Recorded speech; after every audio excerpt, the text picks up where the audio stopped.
السلام علیکم ورحمۃ اللہ۔ میں ہوں شربت خان اور آپ دیکھ رہے ہو مسلم کے ہیروز۔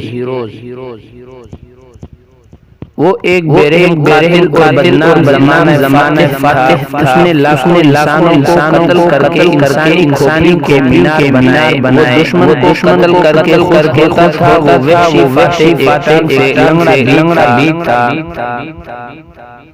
آخری عمر میں اس پر چنگیز خان کی طرح چین کرنے کا سوار تھا۔ اسی لیے چین پر فوجی حملہ کیا اور مارا گیا۔ دنیا کے بدنام زمانہ میں سکندر، جولیس سیزر، بال، ہٹلر، بایزید، چنگیز شمار کیے جاتے ہیں۔ لیکن جب حقائق اور فتوحات کو سامنے رکھ کر جائزہ لیا جائے تو تمام فرصت کی معنی میں دنیا کا بدنام زمانہ فاتح پاتا ہے۔ سکندر اعظم اور چنگیز خان کو اپنے سرکردوں سے مقابلہ کرنا پڑا، لیکن فاتح کی کہانی جا رہے ہیں۔ اس نے ہمیشہ خود سے کئی بڑی فوج لے کر مشرف سے دو چار کیا۔ اس کی تقریباً ساری زندگی قتل وغارت میں گزری۔ آج کی تحریر میں ہم تیمور کی کہانی سنانے جا رہے ہیں۔ امیر تیمور سمرقند کے قریب ایک گاؤں میں برلاس قبیلے میں 1333 میں پیدا ہوا۔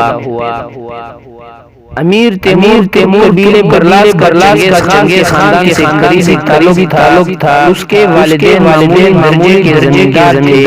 امیر تیمور نے اپنی زندگی 42 کیے اور لاکھوں انسانوں کا قتل عام کیا۔ امیر تیمور کی ایک خاص بات یہ تھی کہ وقت میں اپنے دونوں ہاتھوں سے انسانوں کا عام کرتا۔ وہ ایک ہاتھ میں تلوار تھا اور دوسرے ہاتھ میں کلہاڑا۔ تخت نشین ہونے کے بعد تیمور نے ان علاقوں کو قبضہ کرنا حق سے قرار دیا۔ چنگیز خان کی اولاد حکومت تھی۔ اس نے فتوحات اور لشکر کشی کے سلسلے کا آغاز کیا جو اس کی پورے 37 سال جاری رہا۔ کہ ابتدائی چند سال سلطنت کو قبضہ کرنے میں صرف ہو گئے۔ وہ 776 میں اور 81 میں خوارزم ہوا۔ اس کے بعد اس نے خراسان کا رخ کیا۔ 1381 کے مطابق 83 میں ہرات خاندان کو مجبور کیا۔ اگلے سال نیشاپور اور اس کے نواح پر 789 میں کندہار پر قبضہ کیا۔ 1386 میں ایران کے آغاز کیا۔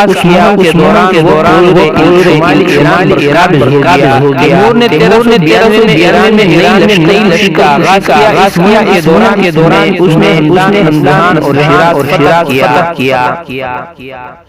آل مظفر کی حکومت کا خاتمہ کیا اور اس کے بعد بغداد اور قبضہ کر لیا۔ اس طرح تیمور ایران اور عراق پر ہو گیا۔ 1398 میں تیمور کو فتح کرنے نکلا اور دیپال سے ہوتا ہوا دسمبر 1398 میں وہ دلی پہنچا۔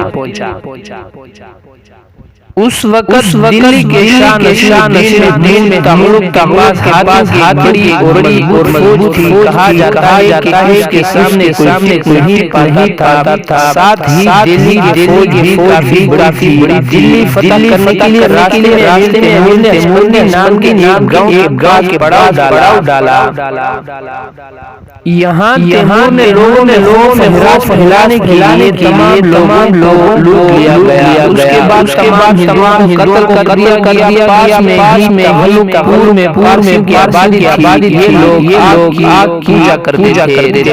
تیمور لنگ کے حکم پر پارسی کے سارے گھر جلائے اور پاچے عام کیا گیا۔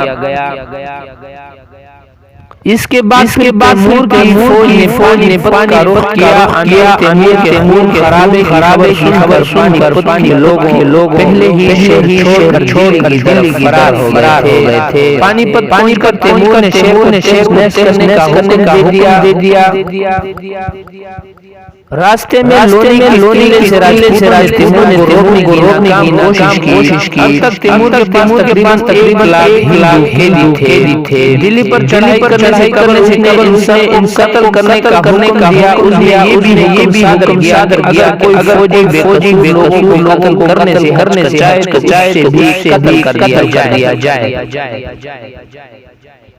اگلے دن دلی پر حملہ کر کے دین محمود کو آسانی سے شکست دے دی۔ ڈر کر جنگلوں میں دلی فتح کے بعد جشن مناتے ہوئے منگولوں نے کچھ خواتین کے چھیڑ چھاڑ کی تو لوگوں نے مخالفت کی۔ اس کے رد عمل میں تیمور نے دلی کے تمام ہندوؤں کو ڈھونڈ کر قتل کرنے کا حکم دیا۔ 4 دن میں سارا شہر خون سے لت ہو گیا۔ دلی کو فتح کرنے اور وہاں عام کرنے کے بعد گیا اور وہاں دریائے جمنا کی وادی میں مقدس ہردوار میں لوگوں کا یہ سمجھ کر کام کیا کہ کافروں کو مار کر ثواب کمایا جا رہا ہے۔ 1399 میں تیمور سمرقند سے اپنی آخری اور ترین مہم پر روانہ تبریز پہنچ سلطان کے پاس سفیر بھیجے جن کو قتل کر دیا گیا۔ تیمور مصر کے سرکوبی کے لیے روانہ ہوا۔ حلب کرتا ہوا دمشق پہنچا میں لوگوں کا قتل کیا اور شہر میں آگ لگا دی۔ اس دوران میں سلطان بائزید نے ایشیائے کوچک میں تیموری علاقوں پر حملہ کر دیا۔ تیمور نے اختلافات کو خوابوں کے ذریعے حل کرنا چاہا لیکن جب کامیاب نہ ہوئی تو اس نے سلطان بائزید کے درم کی سلمانیہ پر لشکر کر دی۔